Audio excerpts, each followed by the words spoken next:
Hello again adventurers, welcome to the exciting video from Costa Rica. And today we're gonna be visiting Manuel Antonio National Park. Before we begin exploring, I want to mention this big scam that's going on 1 kilometer before the entrance. There is a group of guys that basically jump on the road, stopping your car.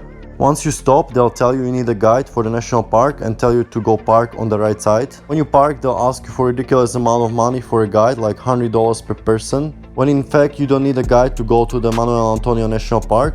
And luckily we're reading the reviews online. There are two ways to go around this scam. One way is just to keep riding, but the guy basically jumps in front of your car, so you're risking that you're gonna drive him over. And another way, what we did was that we told him that we already have a guide waiting for us at the entrance of the park, and that way he will let you go. Still can't believe how corrupted Costa Rican government doesn't do anything with this, especially if it's a national park. They should put more regulations and don't allow scammers like this to be operating in this area.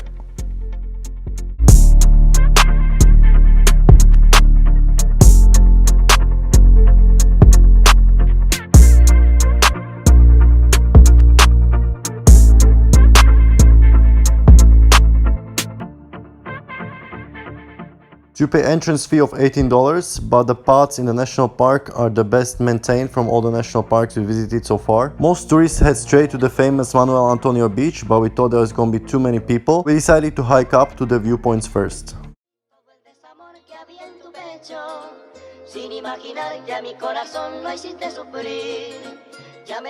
Alright, and over here we hiked up to the highest viewpoint called Ponta Serrucho. You have a nice view of the lagoon, the Pacific Ocean and the surrounding peninsula. It's great that there are no people here, so I'm gonna fly a drone.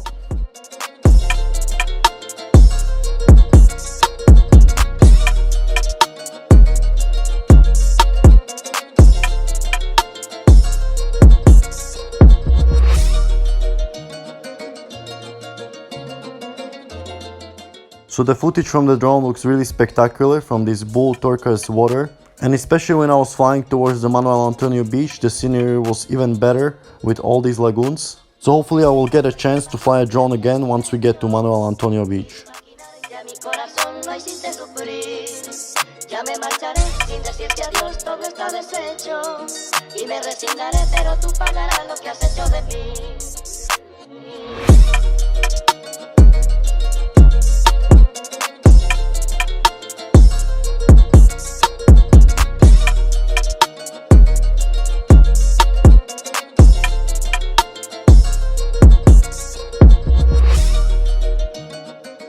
So as you can see on the steep slopes, the trees are much smaller than on the tops of the hill. That's because they have a harder time retaining the water during the droughts.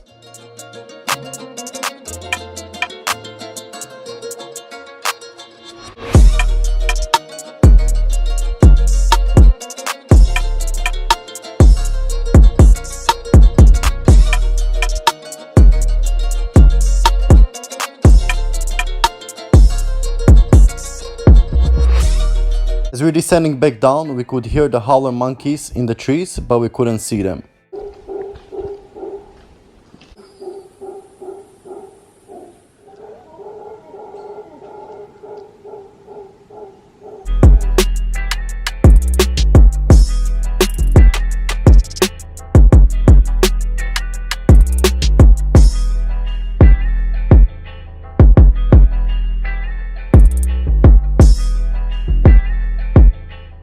Right here we descended to another viewpoint called Puente Escondido, which is much closer to the beach. The view is nothing special and you can't even descend all the way down to the beach.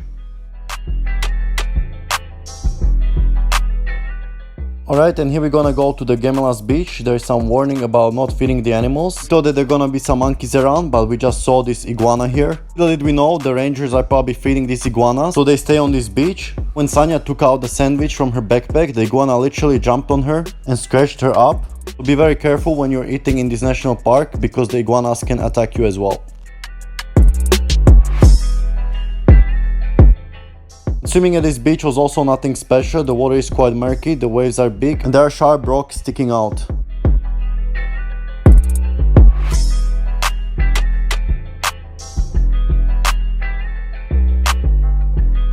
Right, and here we arrived to the famous Manuel Antonio beach, which has two sides. But before swimming here, first we're gonna check out the viewpoints that's on the hill at the end of the beach. As we were reading, they're kicking people out of the beach at 2 p.m. already, even though the park closes at 4 o'clock.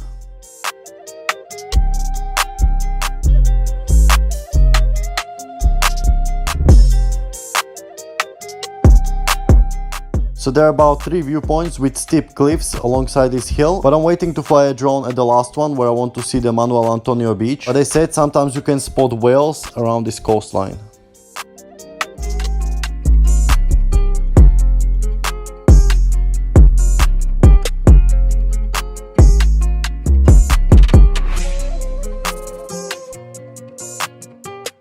Alright, and here I'm flying the drone again from the last viewpoint, but the problem was it was really hard to fly out because there are branches in my way, but fortunately I managed to fly out onto the sea.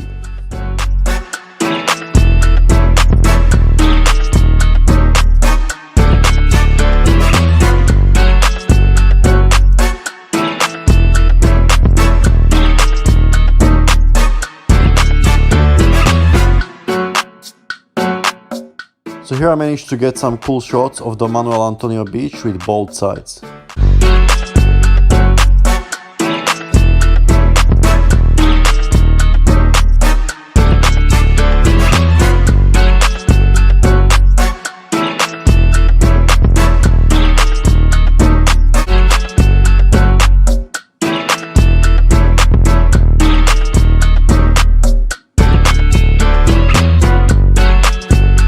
So I would fly the drone more around the half island and the beach, but I didn't have enough battery, as I just brought one battery with me, so if you come here definitely bring at least 2 drone batteries. So now we descended down to the beach and we have about half an hour before they should kick us out at about 2 o'clock. So we're gonna go for a quick swim and snorkeling. The sea seems pretty calm here because it's protected by this half island.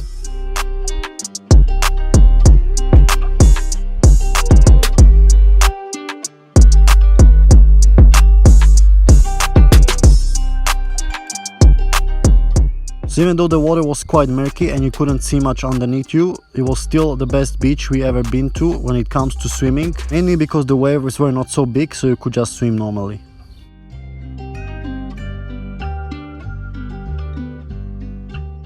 After I swam all the way to the other side of the beach and back, I was about to go out, but then I started to see some big fish. It's coral reef, and I was surprised some of the big fish were not so scared, so I was able to get some good footage.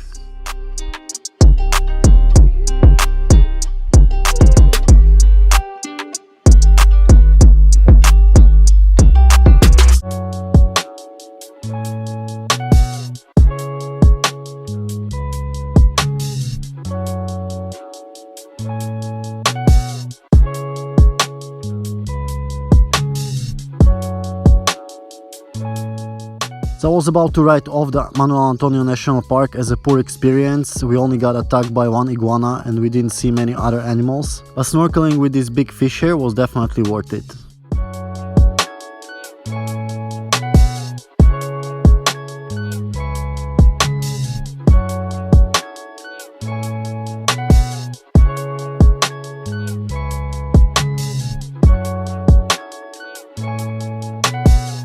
So I think it was about 3 o'clock when the guard started to kick people out of the beach. We still had 1 hour left till 4 o'clock when the park closes, so we decided to walk on the other side of Manuel Antonio beach, where you can see bigger waves. The swimming is not recommended because of strong currents.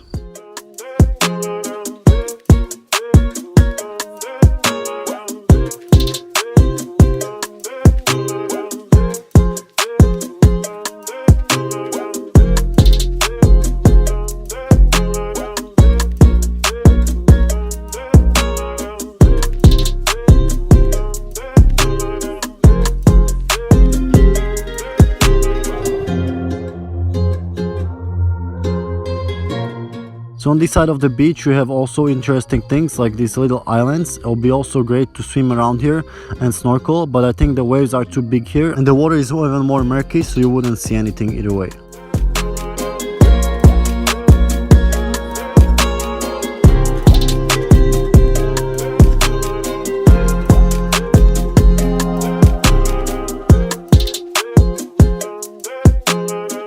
On the way back it was possible to do a shortcut loop to this mangrove forest, which was also interesting.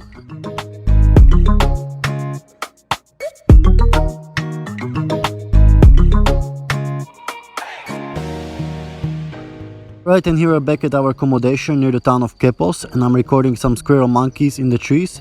So we're laughing that we actually saw more animals in our accommodation than in the national park. But sadly it's true, Manuel Antonio National Park, same like the Cajita National Park in the Caribbean, it's more like a business and a zoo. They definitely feed those iguanas and some monkeys there on the beaches, so the tourists would see at least some animals, but we're hoping to see sloth, which we didn't see. Plus there was this big scam where they stop your car a few kilometers before the entrance and ask you to pay $100 for a guide. But on the other hand, the infrastructure in this national park was the best so far, much better than in Monteverde Nature Reserve.